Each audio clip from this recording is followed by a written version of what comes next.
Y voy a empezar pues por qué es el Square Kilometre Array. Son las iniciales de un proyecto que tiene como objetivo responder a preguntas clave de astrofísica, astrobiología y de física fundamental. Por ejemplo, solamente ahora diré algunas pinceladas y luego ya lo haré de manera más extendida, la formación de las primeras galaxias en el universo, poner a prueba la relatividad general en entornos extremos como son los púlsares y los agujeros negros, o temas científicos tan diferentes como el estudio de otros planetas en otros sistemas solares y la posibilidad de que sean habitables, que haya vida microscópica, biomarcadores. Todos estos objetivos científicos son motores de un desarrollo tecnológico complejo que se resume en esta gráfica de debajo y que indica que vamos a tener un radiointerferómetro llamado el SKA, que se comprenderá mejor cuando vaya avanzando la charla porque va a cubrir un rango de frecuencias grande, va a tener una distribución en cientos de kilómetros tanto en Australia como en Sudáfrica, y todo esto va a ser todas estas características instrumentalmente hacen posible abordar la ciencia que aparece resumida un poquito en esta transparencia. Vamos a ir un poco paso a paso y, como bien decía en el spoiler que me ha hecho Isabel en la charla, pues tenemos noticias muy recientes, y es que en este proyecto internacional España se ha incorporado, ha sido aprobado por el Consejo de Ministros que España se incorpore nada más y nada menos que hace una semana, el día 4 de abril. Entonces hay algo interesante aquí, y es que ¿por qué el Consejo de Ministros de España tiene que decidir y está motivado por aprobar una participación de España en una instalación radioastronómica? ¿Qué interés tiene esto para que un Consejo de Ministros se ponga entre sus puntos del orden del día a aprobarlo? Por eso yo creo que hay que empezar por el principio, y es explicar qué es la radioastronomía. Que, bueno, las palabras alguna pista nos dan. Supongo que entre los que estáis escuchando, algunos estáis mucho más familiarizados que otros con la radioastronomía o con la astronomía en general, pero yo quiero recordar qué es la radioastronomía, quiero recordarlo porque yo creo que muchos, también depende un poco de la edad, pero muchos habréis visto la película Contact, que tuvo como protagonista a Jodie Foster y que se rodó justamente como se ven estas imágenes, en el VLA, el Very Large Array, que está en Nuevo México y que está formado por unas 30 antenas. Los números son muy fáciles, unas 30 antenas de unos 30 metros de diámetro, son un poquito más pequeñas, pero en un área de 30 kilómetros. Ese conjunto de antenas son los que en la película Jodie Foster utiliza para intentar detectar señales del cielo y contactar con otras posibles civilizaciones. Si no habéis visto la película, os recomiendo verla, incluso volver a verla, porque yo hace tiempo que no la he visto y siempre me gusta refrescarla. Lo que pasa con esta película tiene un par de fallos. Un fallo es que habréis visto que estaba Jodie Foster con unos auriculares, como si escuchara la radio. Pero realmente nosotros, cuando trabajamos, no escuchamos las ondas del universo, nosotros la procesamos mediante un ordenador. Y el otro fallo es que verdaderamente, aunque Jodie Foster representa que es una radioastrónoma, no es una radioastrónoma. Entonces, la verdad es que con un poquito de prisa, pero he intentado solucionar esta parte de la película y he editado un poquito el vídeo para corregir cómo sería verdaderamente algo mucho más fiel a la realidad, que sería la misma escena anterior, pero corregida. Yo creo que esta corrección es de justicia. Ahora ya sí, tenemos una radioastrónoma y está escuchando, pero la música de los auriculares para pasar el rato mientras pues, está viendo en su ordenador los resultados de las observaciones. Entonces, sucede que cuando estrenaron esta película, yo venía justamente de observar del VLA, y me resultó muy, muy emocionante pues verlo en una película y haber podido tener la oportunidad de hacer observaciones allí. Pero como digo, estas observaciones, y ahora ya la vamos a entender un poco mejor, pues son Perdón, porque tengo la boca hoy un poquito seca. Estas observaciones son diferentes a las que estamos más acostumbrados, que son las observaciones con los telescopios ópticos. Y lo que sí es cierto es que a mí me marcaron en mi carrera un momento muy importante en el que me decidí por hacer uso de esta técnica para estudiar los objetos que a mí me interesaban del universo, y como podréis ir viendo, paso a paso me han llevado al futuro de la radioastronomía, que es el proyecto del ESCA. Sigo yendo pasito a pasito, pero tal y como me ha presentado Isabel, sí quería hacer hincapié en que hay un momento en el que para mí pasa a haber una conexión que solamente en el futuro pude hacer de a dónde me ha ido llevando un poco los pasos que he ido dando en el trabajo, a veces intencionados y a veces, pues, como nos pasa en la vida, ¿no? Donde nos lleva un poco la vida. Entonces, bueno, pues la idea de que podamos obtener una señal que viene por el espacio y de ella sacar una información tampoco nos tiene que ser extraña, porque estamos acostumbrados desde hace ya mucho tiempo a escuchar la radio, y la radio son unas ondas que vienen y el instrumento las decodifica y las podemos transformar en un sonido. Entonces, básicamente, eso es lo que hacemos en... Bueno, aquí tenía lo que se oía en esa época. Bueno, entonces nosotros, en lugar de utilizar un aparato de radio, utilizamos radiotelescopios. Aquí tenemos un radiotelescopio que se encuentra en Alemania y que tiene 100 metros de diámetro, nada menos. Porque los telescopios de ondas de radio son mucho mayores, en general, que los telescopios de tipo óptico. ¿Qué es lo que vemos con ellos? Aquí tenemos una imagen de 3 galaxias que se encuentran aparentemente... Aquí tenemos la señal aquí con el cursor, 1, 2 y 3 galaxias que estamos observando con un telescopio óptico, lo cual implica que estamos utilizando y estamos captando o filtrando de toda la información que viene del universo la que corresponde a unas longitudes de onda más pequeñas que si viéramos estas mismas 3 galaxias con un radiotelescopio, en el que estaríamos captando longitudes de onda mucho mayores, que proceden de diferentes partes de estas galaxias y que nos están trazando algo muy distinto. Nos están contando que estas galaxias no están de manera independiente en el espacio, sino que están interconectadas por todos estos puentes que se llaman puentes de marea o colas de marea, y que a mí me gusta explicar con un ejemplo que es cuando hay una colisión entre coches, cómo nosotros podemos reconstruir o adivinar qué es lo que ha sucedido, aunque pasemos un tiempo después de que haya sucedido el accidente. La particularidad que tiene estas observaciones en ondas de radio, y estas en concreto son la emisión de radio del hidrógeno de esas galaxias, es que el hidrógeno se encuentra en las partes externas de las galaxias y es muy tenue. Con lo cual, cuando se da una colisión entre galaxias, que es lo que está sucediendo aquí, aquí, a ver, el cursor, aquí.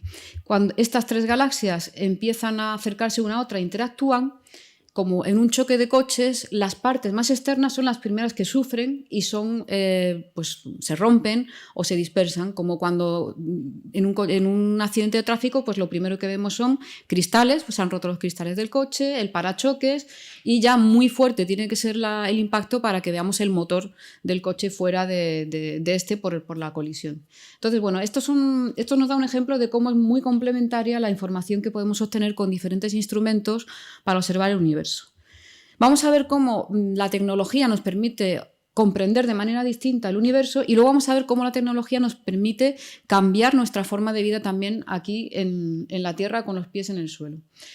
He enseñado antes la imagen de radiotelescopio de Effelsberg, que son 100 metros de diámetro, pero hay un telescopio mayor, el mayor radiotelescopio del mundo. En la película de Contact era el observatorio de Arecibo, tan grande que, como no se podía instalar sobre un pilar móvil, se tuvo que construir en el lecho de una montaña y con una movilidad muy limitada que le daba esta parte que recoge, digamos, sería el equivalente a un espejo secundario en un observatorio óptico, de manera que la luz que llega del cielo es transmitida aquí, llega al foco del telescopio, y la movilidad que tiene esto es la movilidad que tiene la observación en el cielo, aparte de la rotación de la Tierra.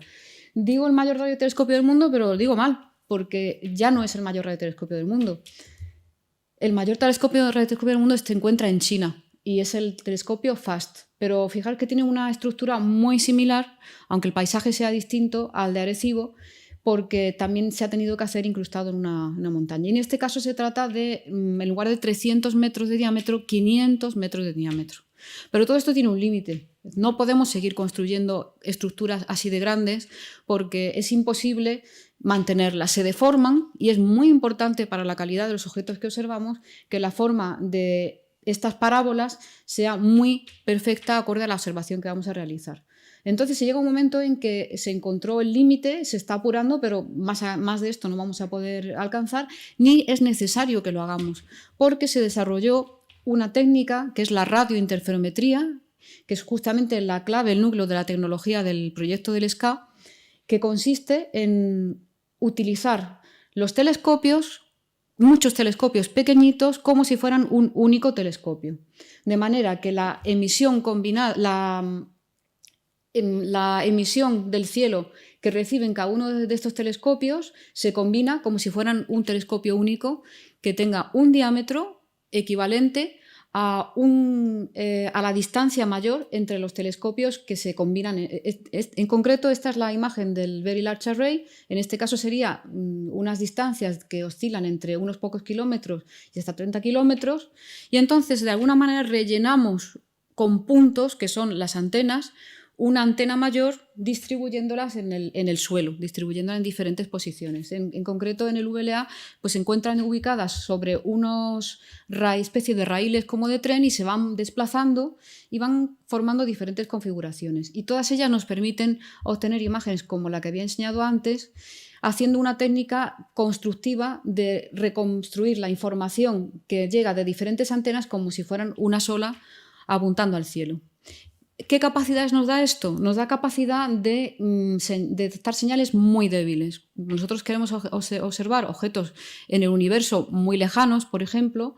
Necesitamos que el área colectora, que es la que nos permite recoger los fotones, la información, la emisión que viene de objetos muy lejanos en el universo, cuanto mayor sea, mayor cantidad de energía vamos a poder recoger. Eso se traduce en sumar el área de todas las antenas que se combinan en un interferómetro. Pero también nos interesa algo muy importante. Ya no estamos hablando de una sola antena, estamos hablando de varias y las podemos ubicar en diferentes posiciones. Cuanto mayor sea la distancia que separa las antenas, vamos a tener el equivalente a un telescopio que es capaz de distinguir detalles más pequeños. Entonces, si imaginamos en astronomía óptica, cuando vemos por la noche con un telescopio pequeño, un catalejo, pues dependiendo de la capacidad que tengamos de distinguir detalles, se me pierde aquí el ratón, aquí abajo, podemos distinguir dos estrellas que estén separadas o las podemos ver confusas entre sí.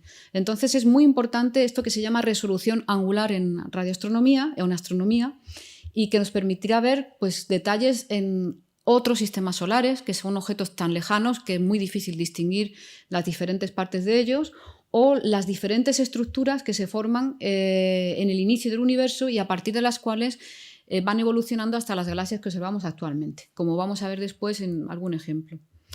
Otro interés de la radioastronomía y de las características de sus receptores es que nos proporcionan la capacidad de ir atrás en el tiempo. Lo que vemos aquí es una especie de película, fotogramas, de cómo evolucionó el universo desde que era más o menos uniforme hasta que se formaron las primeras estructuras y las primeras galaxias. Para ir atrás en el tiempo, esto es equivalente en astronomía a observar a longitudes de onda muy largas, desplazamientos al rojo mayores. Mientras que si vamos a observar a longitudes de onda más cortas, nos encontramos información de la época actual.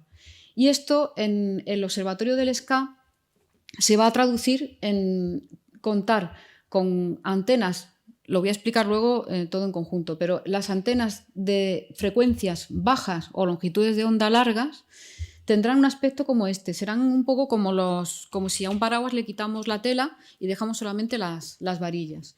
Mientras que si queremos observar longitudes de onda más cortas que corresponden a objetos más cercanos, tendremos unas antenas como las antenas parabólicas que estamos acostumbrados a ver normalmente. Por lo tanto, podemos cambiar la frecuencia de observación, pero también podemos hacer medidas muy precisas en tiempos. Para conseguir esta capacidad hay que pensar que cuando observamos, por ejemplo, lo que vemos ahí es un púlsar. Los púlsares tienen unas emisiones que llegan a ser tan cortas como un milisegundo, una milésima de segundo. Entonces eso implica que tenemos muy poquita energía que nos llega, porque es un puntito muy corto, y para poder detectarlo necesitamos de nuevo no solamente mucha sensibilidad, sino mucha capacidad de sincronizar la señal que llega a las antenas. Es decir, cuando cada antena recibe la señal que viene de un púlsar, por ejemplo, luego tiene que ser combinada para formar una única señal, y para eso hay que tener en cuenta el tiempo que tarda la señal en viajar por una serie de cables de fibra óptica de una antena a otra y hasta el centro donde se integran toda esa información. Eso implica que si tenemos un radiotelescopio que pueda hacer medidas muy precisas del tiempo, podremos observar objetos que giren muy rápido, como es el caso de los púlsares, y podremos detectar y caracterizar su señal. Esto es importante y luego quiero contaros en cómo participa España en el proyecto de SCA y quiero que os acordéis de esta transparencia. Bueno, la sincronización del tiempo, y aunque hayamos visto un tipo de instrumento muy diferente al que estamos acostumbrados, sí quiero poner qué tipo de imágenes producen, porque son igualmente espectaculares, aparte de interesantes científicamente. Esto es una imagen que se ha producido con un telescopio precursor del que será el radiointerferómetro del SCA, que se encuentra en Sudáfrica, se llama MERCAT, y es una imagen del centro de nuestra galaxia como nunca se había visto antes en longitudes de onda de radio, donde se pueden ver todo tipo de fenómenos, se encuentran unos chorros que hasta ahora no se habían detectado en diferentes direcciones, burbujas en expansión. Podemos observar también choques, ondas de choque en cúmulos de galaxias, conjuntos de cientos o miles de galaxias. Y cuando dos gigantes como estos colisionan, dos monstruos como estos colisionan, se producen unas ondas de choque que se pueden ver en las longitudes de onda de radio y se pueden ver con una gran cantidad de detalles. Por lo tanto, la radioastronomía tiene la capacidad de darnos una información tan espectacular como interesante. Y aquí, un pequeño detalle, este sería el tamaño de una galaxia como nuestra Vía Láctea. Es decir, estamos viendo fenómenos a unas escalas gigantescas en el espacio. Entonces, ya sí voy a hablar de lo que es el Observatorio del SCA y de la ciencia que va a llevar a cabo. Y para ello, empezar diciendo que es un proyecto que ya ha empezado a construirse. En 2024 empezará a ponerse en marcha, pero tendrá una etapa muy larga para construirse. Es un solo observatorio, el observatorio del SCA. Tendrá dos telescopios. Un telescopio del tipo radiointerferómetro que explicaba antes, como el VLA, a frecuencias intermedias, como las que comentaba que servían para ver, por ejemplo, galaxias más cercanas, y formado por una serie de antenas parabólicas, estarán ubicadas en Sudáfrica. Y luego telescopios de bajas frecuencias en Australia, que nos permitirán, por ejemplo, observar las primeras etapas de formación del universo. Construir este inmenso proyecto pues va a llevar varias etapas, como son una verificación de que funcionan correctamente, de que dan las características que necesitamos, y se espera que en 2029 finalice su construcción. Si esto nos parece largo, pensemos que el primer concepto de SCA se concibe, valga la redundancia, en los años 90. En los años 90 se empieza a tener la idea de que hace falta un radiointerferómetro con muchas antenas para poder observar la formación de las primeras galaxias en el universo. A partir de ahí se empiezan a adherir, digamos, diferentes motivos científicos por los que utilizar un radiotelescopio como este, de manera que la comunidad internacional, en el marco de diferentes organizaciones que han evolucionado en el tiempo, se ha reunido para poder desarrollar este proyecto. En concreto, y en la etapa actual, lo que ha aprobado el Consejo de Ministros de España es que España se adhiera a lo que se llama una organización intergubernamental.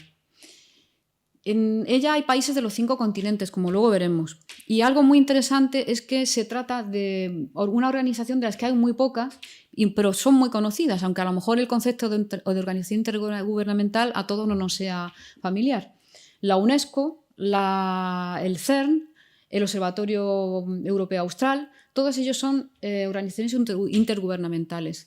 Son muy complejas porque necesitan reunir países con legislaciones muy diferentes, por ejemplo, con normativas para hacer contratos para construir el instrumento muy distintas, y entonces necesitan un marco legal que de hecho ha llevado hasta 3 años y medio de negociaciones por juristas de diferentes países para definirlo, y finalmente en 2019 fue firmado por 7 países miembros iniciales. Y a partir de aquí se han ido añadiendo diferentes países, de manera que el Observatorio del SCA es ahora una organización intergubernamental que tiene 8 miembros. España está en proceso de convertirse en miembro. Tenemos a Australia y Sudáfrica, que son los países donde va a estar ubicado el SCA, el Observatorio del SCA. Pero también tenemos China, Italia, Países Bajos, Portugal, Suiza o Reino Unido, que es donde se encuentra el cuartel general, la sede central del observatorio, de donde, digamos, se gestiona todo este inmenso proyecto. Hay una serie de países que son observadores, y luego también algo que tiene bastante relación con el impacto de este proyecto es que hay 8 países africanos que se consideran socios del proyecto, porque en el futuro, si ya es ambicioso desarrollar un interferómetro que se extienda por cientos de kilómetros, en este caso, lo podemos ver en este mapa, además de los países que hemos mencionado, va a haber 8 países de África que están aquí marcados en marrón, donde se van a ubicar antenas de SCA. Y eso va a permitir que esas separaciones, que en algún momento he dicho antes que nos permiten separaciones entre las antenas más distantes del radiointerferómetro, nos dan mucha precisión para observar detalles muy pequeños en los objetos que queramos estudiar, pues van a estar separadas hasta por distancias de 3.000 kilómetros. Es decir, el SCA está evolucionando hacia un proyecto a escala continental. Y a nivel de participación, me gusta definirlo como un proyecto a escala planetaria. Participan más de 20 países, más de 500 ingenieros, más de 1.000 investigadores, todos trabajando de manera conjunta con culturas muy diferentes, que es algo que además es muy interesante y muy motivante en proyectos como estos. El que tienes que interactuar con personas de China, de Canadá, de Sudáfrica, y cada uno con su manera de comunicarse, de trabajar, pero todo esto tiene que funcionar, ¿no? Este engranaje tiene precisamente que funcionar. ¿Qué pasa en España? ¿Cómo hemos llegado a este punto en el que somos un país ya en puertas de ser miembros del Observatorio del SCA tras la aprobación en Consejo de Ministros? Bueno, la participación de España en el proyecto SCA data de hace muchos años, incluso en los años 90 ya había participación de España, pero en 2011 comienza oficialmente una actividad de coordinación que se denominó el Estudio de Viabilidad de la participación de España en el SCA. Su propio nombre indica que es un estudio que se realiza para ver si realmente hay interés en España, para que científicos, para que ingenieros, para que la industria española se involucre en este proyecto colosal. Este estudio da la información, digamos, al Ministerio de que sí, de que es de interés en todos estos ámbitos, y se empiezan a dar una serie de pasos, y por una parte hay una serie de pasos que son a nivel, digamos, ministerial, y otra serie de pasos a nivel de la comunidad científica. Entonces nosotros, desde el Instituto de Astrofísica de Andalucía, desde 2011 actuamos como coordinadores de esta participación de España en el proyecto, y hemos estado interactuando con grupos de centros de investigación, con la industria española, con el Ministerio, con también organizaciones o entidades internacionales, para ir facilitando que se llegue al punto en el que estamos, pues, desde la semana pasada. Ha habido un momento en que España se convirtió en miembro de una organización previa que estaba diseñando el observatorio, y ahora nos vamos a convertir en miembros de la entidad que va a construir que está construyendo ya el observatorio. Y en el marco de estas actividades, en las que además hay involucración de gran cantidad de instituciones españolas, de diferentes observatorios, universidades, etcétera, pues se ha estado negociando, y esto lo quiero contar también para contar un poco cómo evolucionan estos proyectos desde dentro. Hay un momento en que el país tiene que negociar con la organización qué contratos se van a otorgar a empresas españolas para construir este proyecto. Entonces es importante que va a haber tecnología española haciendo funcionar el Square Kilometre Array. Y entre estos contratos que están ahí listados, pues quería referirme a uno que había mencionado antes, que es la sincronización de los tiempos. El poder transportar y medir las marcas de tiempos de las señales que llegan de las diferentes antenas para que se reconstruya la información como si de una sola antena se tratara de una manera muy precisa. Esta tecnología no solamente es española, sino que además se ha desarrollado en la Universidad de Granada por nuestros colaboradores de la Universidad de Granada que están especializados y que ya lo habían hecho para el CERN, lo cual nos da una muestra de cómo podemos aplicar tecnologías que van de unas instalaciones científicas a otras instalaciones científicas y, por supuesto, a la sociedad. ¿Qué preguntas? Son muchas las preguntas que va a abordar ESCA y además va a encontrar muchas respuestas que ni siquiera habíamos imaginado. Pero sí he seleccionado algunas un poco extremas para hacernos una idea. Una es que va a tener la capacidad de estudiar la época en la que se formaron las primeras galaxias del universo. Ese momento no ha sido observado hasta ahora y no se conoce muy bien si primero se forman las estrellas, si primero se forma una nube de gas que son las galaxias, en ellas las estrellas, todo sucede a la vez. Cómo luego esas galaxias van formando, primero tienen gas, luego van formando estrellas. Hay gran cantidad de preguntas abiertas en este asunto, en este tema, y ahí va a ser muy importante la capacidad de ESCA de observar a diferentes frecuencias, a diferentes longitudes de onda, en diferentes fotogramas de la película del universo. Igualmente, como decía, va a poder observar la gravedad en condiciones extremas. Y aquí hay una idea que es muy bonita, que es cómo los púlsares pueden darnos información de lo que pasa desde que una señal sale de ellos hasta que llega a nosotros, cómo es el espacio-tiempo que debemos cuyo concepto, digamos, y formalización debemos a Einstein en su teoría de la relatividad, de manera que primero, los púlsares, como decía antes, son objetos muy compactos que pulsan de una manera muy precisa, son unos relojes de gran precisión, y esa señal que mandan en longitudes de onda de radio, si nos llegan... A ver, lo voy a explicar mejor. En nuestra galaxia hay muchos púlsares, entonces si nosotros observamos diferentes púlsares en nuestra galaxia y vemos sus señales, si de pronto hay un púlsar que viene pulsando de una manera muy precisa y cambia, sería como si todos los días mi marido llega a casa a las 12 en punto, porque es muy puntual, y un día a las 12 en punto no ha llegado a las 12:05. Eso quiere decir pues, que habrá habido algún problema de tráfico, algún atasco, o bueno, esperemos que no, ha tenido un accidente. Eso es lo que pasa con las señales que vienen de los púlsares. Alguna vez, y esto ya ha sucedido, se han detectado las ondas gravitatorias. Cuando sucede alguna perturbación en el camino de la emisión de radio de los púlsares hasta la Tierra, nos está diciendo que algo ha sucedido en ese camino. Y ese algo que ha sucedido normalmente, y se puede caracterizar, es una onda gravitatoria de un evento muy energético del universo, como puede ser la colisión de dos agujeros negros supermasivos, como puede ser la colisión de estrellas muy compactas. Entonces, podemos imaginar que a la escala de la galaxia, los púlsares que ESCA va a poder detectar van a ser como si fueran los brazos de un detector de ondas gravitacionales, pero en el espacio, no sobre la Tierra. Al mismo tiempo, va a poder observar planetas, sistemas solares formándose en torno a otras estrellas. Hay algo muy relevante para nosotros en base a cómo conocemos por lo menos la formación y evolución de la vida, y es la presencia de agua. Y como conocemos por nuestro propio sistema solar, hay una zona muy cercana al Sol en la que el agua se encuentra prácticamente evaporada por las altas temperaturas, mientras que muy lejos del Sol lo que nos encontramos es hielo. Y hay una zona privilegiada en la que tenemos el agua líquida, medio fundamental para que se forme la vida. Entonces, el poder distinguir en un sistema planetario en formación esa línea en la que podría encontrarse agua líquida sería como responder a la pregunta de si ese sistema solar tiene una zona habitable, por lo menos desde nuestro punto de vista. No quiere descartar eso, que haya otras formas de evolución de la vida que no conozcamos.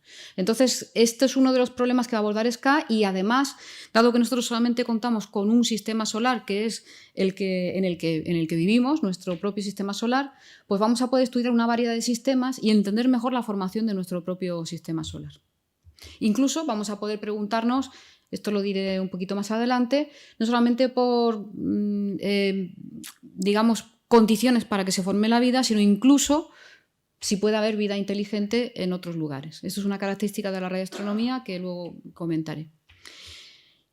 Y llegando al núcleo de cómo vamos a conseguir hacer todo esto, porque yo creo que en este punto es muy evidente que es un gran desafío conseguir sacar información para responder a preguntas tan complejas mediante unos instrumentos complejos también como son los radiotelescopios, como es un radiointerferómetro. Vamos a hablar de los centros regionales del SKA. Estos centros regionales del SKA van a constituir el núcleo científico del proyecto. Cuando los radiotelescopios, las antenas de bajas frecuencias o de frecuencias intermedias reúnan sus señales en cada una de esas frecuencias en lo que se llama el procesador central de señales, de manera que, como decía, hagan que actúe el radiointerferómetro como si fuera una sola antena gigante. Una vez que haya hecho esta, se llama la correlación de la señal, luego tendrá que producir un dato susceptible de ser analizado científicamente. Entonces, estos datos que son los datos preparados para su análisis científico son los que se van a transmitir desde unos supercomputadores que va a haber cerca de los telescopios en Sudáfrica y en Australia a una red internacional, a una red global de centros regionales de SKA. De manera que los investigadores van a poder utilizar estos centros regionales para encontrar sus datos allí almacenados sin saber dónde están. Esta red va a funcionar de manera que sea transparente para mí. Si yo he hecho una observación con SKA, ¿dónde están mis datos? Estará en el mejor lugar posible para que el análisis sea eficiente. Me va a dar herramientas de computación, de manera que si yo con esos datos quiero hacer diferentes tipos de análisis, los pueda realizar, diferentes tipos de experimentos. Me van a dar apoyo cuando yo quiera analizar esos datos y no comprenda qué es lo que está pasando, por qué no sale lo que yo esperaba o no alcanzo la precisión que yo pensaba, o quiero proponer una nueva observación aún más difícil y quiero sacar el mayor partido del instrumento. Y van a proporcionar formación porque este instrumento no está solamente, no se está construyendo solamente para la parte de la comunidad astronómica que es especialista en radioastronomía. Un proyecto de esta escala debe ser utilizado por supuesto, cualquier astrónomo, pero además incluso proporcionar datos que sean accesibles para los ciudadanos que quieren hacer lo que se conoce como citizen science, como ciencia ciudadana, y que ya han realizado descubrimientos con diferentes telescopios y muy inesperados, y creo que además algo muy positivo porque al mismo tiempo que involucra a la ciudadanía en la ciencia y genera una mentalidad científica, también viene una mente fresca que no le importa si el resultado es lo que esperaba o no, porque no tiene una expectativa como nosotros y podemos tener un sesgo en nuestro análisis, sino que van a ver qué encuentran. Entonces yo creo que eso le da una frescura a la investigación muy necesaria. Bueno, hacer todo esto implica una serie de desafíos tecnológicos porque los datos que va a producir el radiotelescopio son equivalentes a toda la información que está circulando ahora mismo por Internet. Va a tener que interconectar todos estos centros, va a tener que gestionar los datos, vamos a estar visualizando datos que puede que no estén aquí, sino que estén en Sudáfrica o en Australia. Necesitamos algoritmos muy eficientes e inteligentes de análisis de los datos, algoritmos de inteligencia artificial para facilitar este proceso de manera eficiente. Y además queremos dos cosas. Queremos que nuestra ciencia se pueda reproducir. Queremos seguir el método científico, de lo que luego hablaré. Y queremos que nuestra computación sea sostenible, sea verde. Luego explicaré también un poco más por qué. Entonces, actualmente hay 15 iniciativas de diferentes países en marcha y en concreto en España y en Granada, en el Instituto de Astrofísica de Andalucía, tenemos desarrollado ya un prototipo de estos centros regionales. Y a través de este prototipo me gustaría que se entendiera un poco mejor en qué consisten. Entonces, nosotros tenemos una serie de hardware, de ordenadores, que funcionan de diferentes maneras y en los que ya con datos de telescopios que están en marcha ahora, telescopios precursores del SCA, es el nombre que tienen, se han podido realizar numerosos proyectos científicos, más de 20 proyectos, en los que se ha podido estudiar, pues, desde, bueno, este es mi proyecto de estudio, qué pasa con el gas en grupos de galaxias, como las 3 primeras que ponía al principio, o estudios de cómo interactúa un planeta con su estrella, o cómo se forman y crecen las partículas en discos en los que se están desarrollando planetas. Hay herramientas para visualizar estos datos, herramientas de... No sé si tengo puesto después, a ver. Sí, luego pondré alguna. Tenemos herramientas de realidad virtual para poder ver con gafas de realidad virtual los datos. Estamos empezando a utilizarlas. Muy importante, quiero comentar, como ha dicho Isabel, el Instituto de Astrofísica de Andalucía acaba de renovar bajo la dirección de Isabel y en muchísimo trabajo el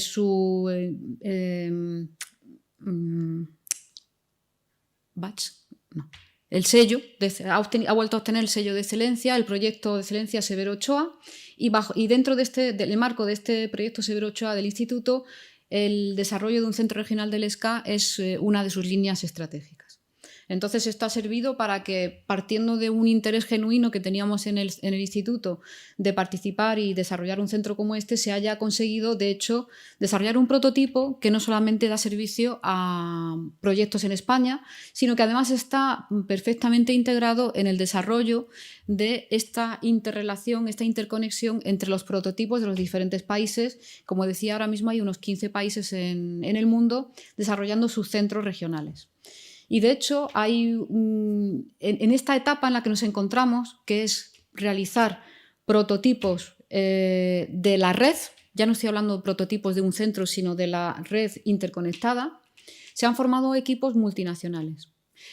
Esto es uno de los desafíos, porque para que puedas tener ingenieros de software, que son principalmente las personas involucradas, trabajando en diferentes usos horarios, es ya una locura, porque para uno es de noche, para otro es de día, algunos están durmiendo. Entonces se forman equipos multinacionales que estén más o menos dentro de un rango razonable de usos horarios, y dentro de estos equipos, pues en el instituto se lidera el equipo que se llama Coral, se le dan nombres de colores, que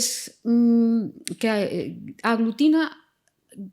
Nos ha gustado mucho, digamos, liderar este trabajo, porque lo que estamos elaborando es el campo de pruebas para todas las tecnologías que se van a utilizar en los centros regionales del SCA. Y para que entendamos un poco qué son estas tecnologías, pues hablamos de tener lo que se llama un lago de datos, donde se compartan los datos distribuidos en estos centros internacionales, todo el catálogo de servicios, de análisis, de máquinas virtuales que se van a proveer a los usuarios, distribución, interconexión, transferencia de datos. Todas estas tecnologías se van a probar y se están probando ya en nuestro prototipo en Granada, en el instituto.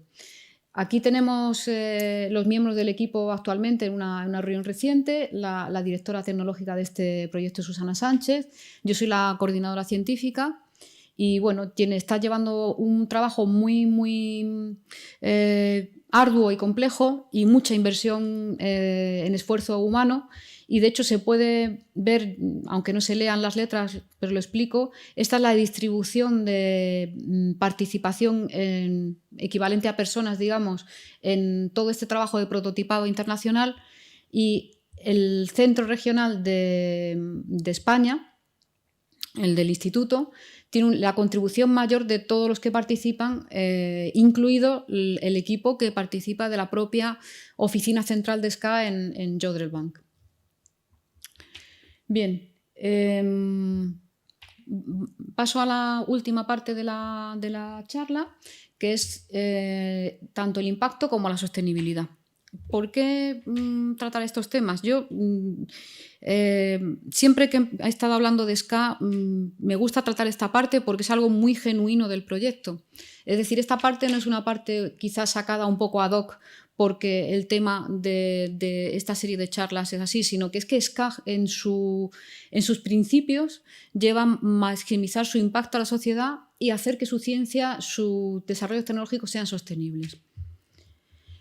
SCA no solamente va a cambiar el paisaje en algunas zonas de África y además lo va a hacer en contacto con comunidades indígenas locales para respetar diferentes culturas que pueda haber, y no solamente va a hacer un cambio de que van a aparecer allí unas antenas, sino que va a tener un impacto en la población. Y destaco, aunque va a estar en Sudáfrica y Australia, en África y Australia, destaco África porque conocemos la importancia de que este proyecto no implique a las personas de África a un nivel solamente de poner las carreteras, poner la electricidad, aportar cosas que normalmente ha sido más tradicional que aporten, sino que se involucren completamente y que sirva como un generador de conocimiento, como un compañero nuestro del instituto, como un sacar en algunos sitios a estos niños que están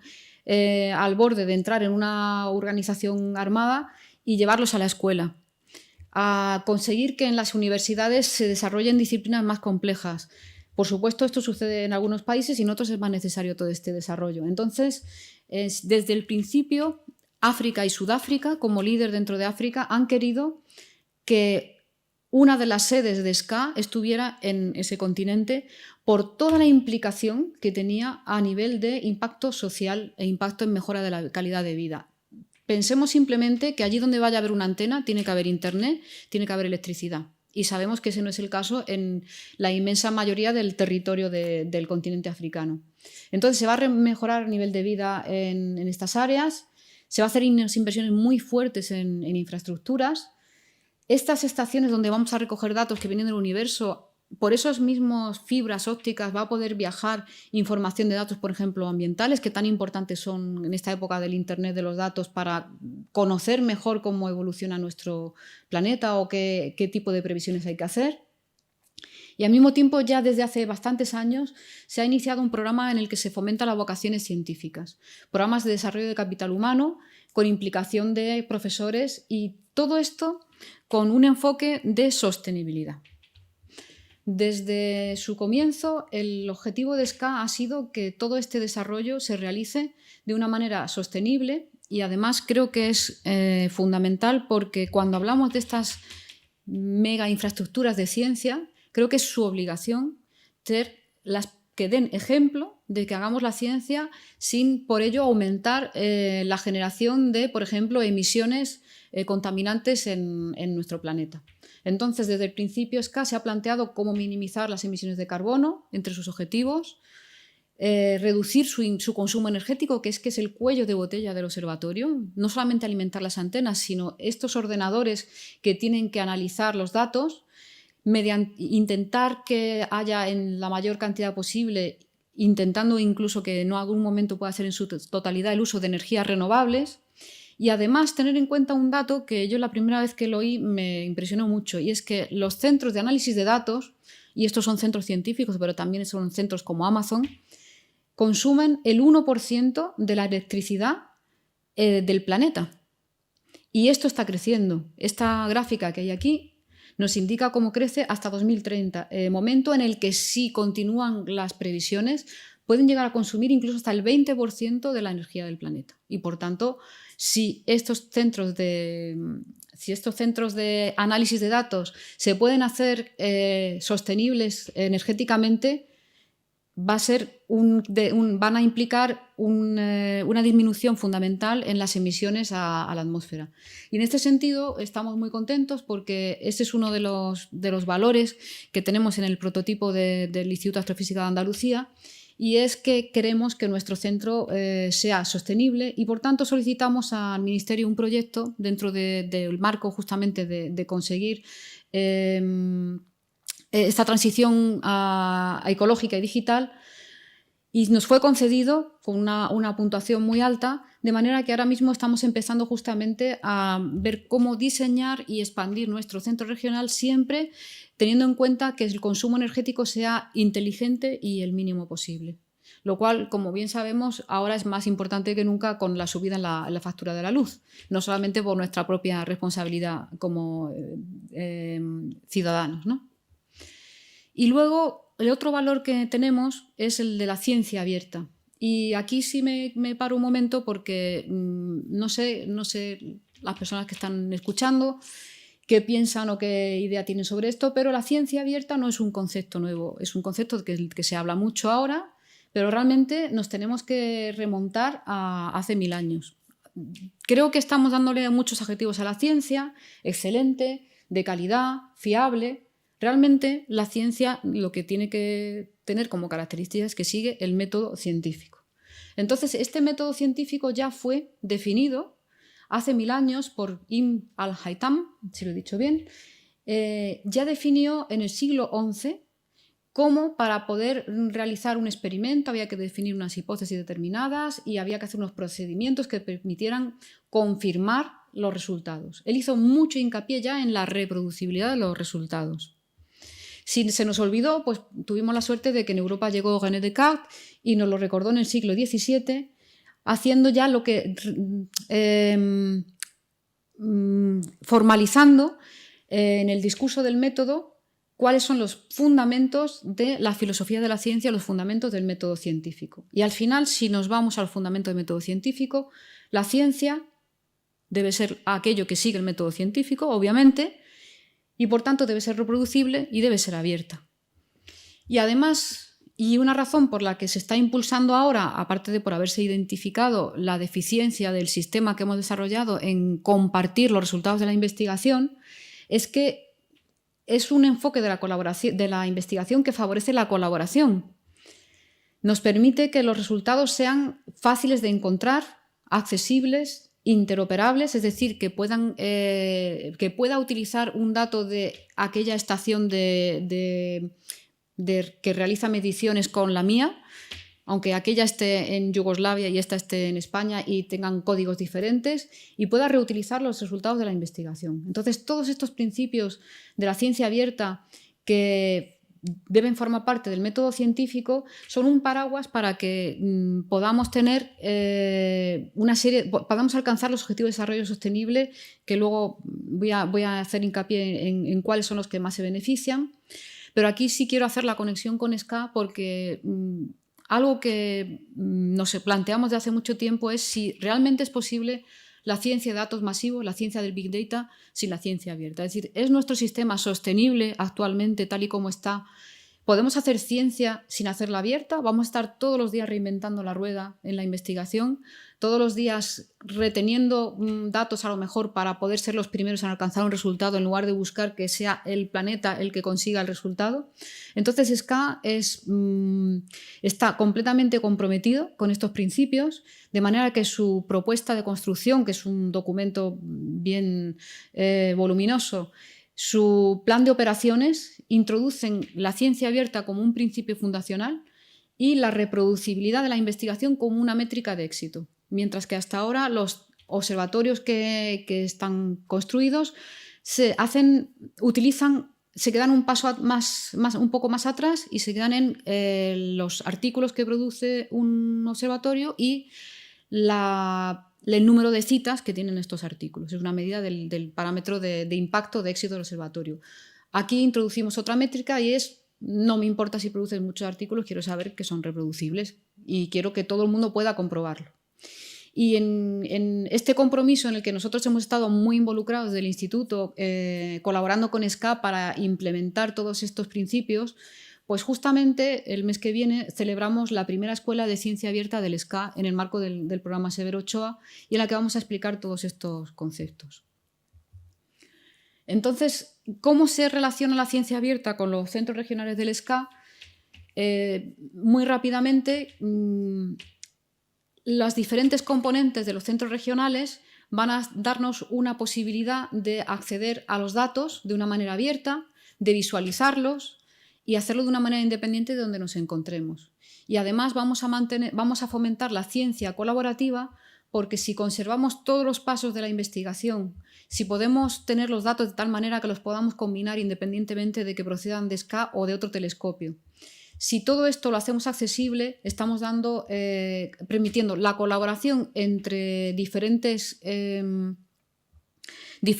equipos de investigación, colaboraciones internacionales, y también estamos permitiendo que la sociedad en sí misma acceda a estos datos y pueda hacer con ellos lo que considere oportuno, que para eso se pagan estos observatorios con los impuestos de todos.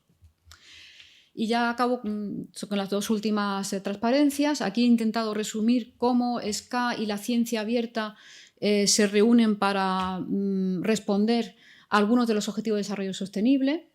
En algunos casos, como ya bien ha explicado Isabel, en épocas de pandemia es cuando verdaderamente entendemos la importancia de transferir el conocimiento a la sociedad. La ciencia abierta acelera la transferencia de conocimiento a la sociedad.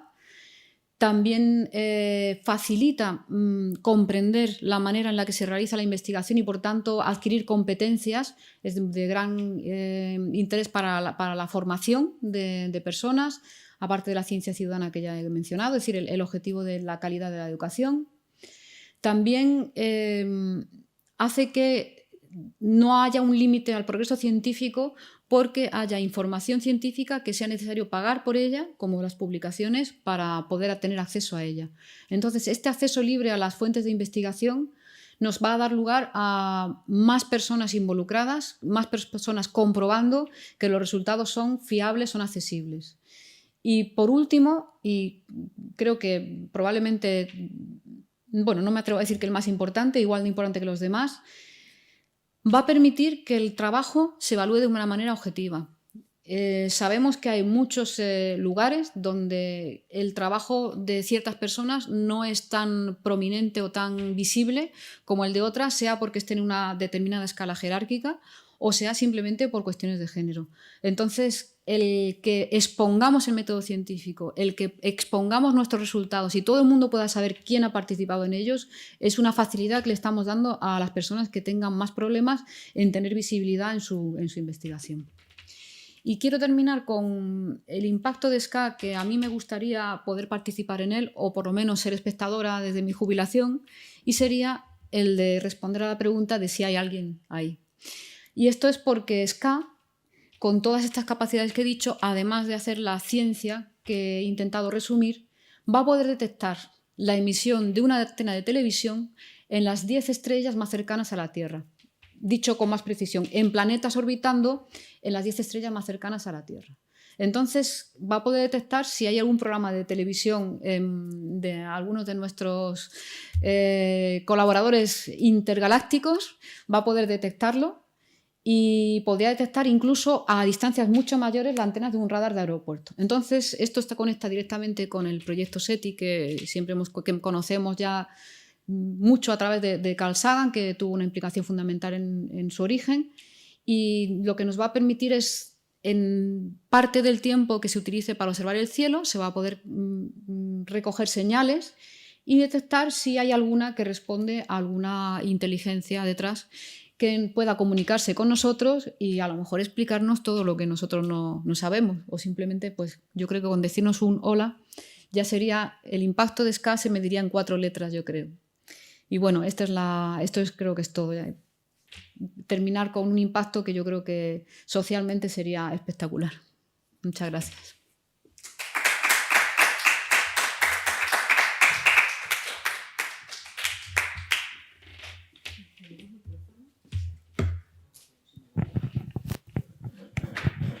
Hola, me quedo aquí abajo para que no hace falta. Ahora es el turno de preguntas, entonces si alguien del público, no sé si tú estás mirando las de streaming, vale. Si alguien del público tiene alguna pregunta, yo tengo un comentario, pregunta, no sé si es, pero me gusta muchísimo pensar que la astrofísica haya sido capaz de, por ejemplo, hacer el primer proyecto de ciencia ciudadana a escala planetaria, como fue el Galaxy Zoo, y que ahora vaya a ser capaz de, porque yo veo que esto va a funcionar, que va a ser así, vaya a ser capaz de romper una barrera tan terrible como es la barrera económica, donde el planeta se mueve a diferentes velocidades y la suerte o mala suerte que tengas según donde nazcas determina el que tu talento pueda pasar o no a los demás. Yo creo que esta manera de funcionar lo que va a promocionar muchísimo, no será igual de todas maneras, pero facilitará muchísimo, es que todos esos talentos de personas, de hombres y mujeres que están en países donde su posición económica no lo permite, van a poder tener acceso a datos, a infraestructuras que hubiera sido imposible de otra manera. Y creo que de ahí justamente vamos a conseguir algo que es fundamental, que es que vamos a ganar, el planeta, la humanidad va a ganar en su conjunto, y es algo que es fundamental y yo creo muy a tiempo que lo hagamos ya por fin. Así es que te doy la enhorabuena, Lourdes, por estar metida en un proyecto que desde todos los puntos de vista nos va a hacer ganadores y ganadoras.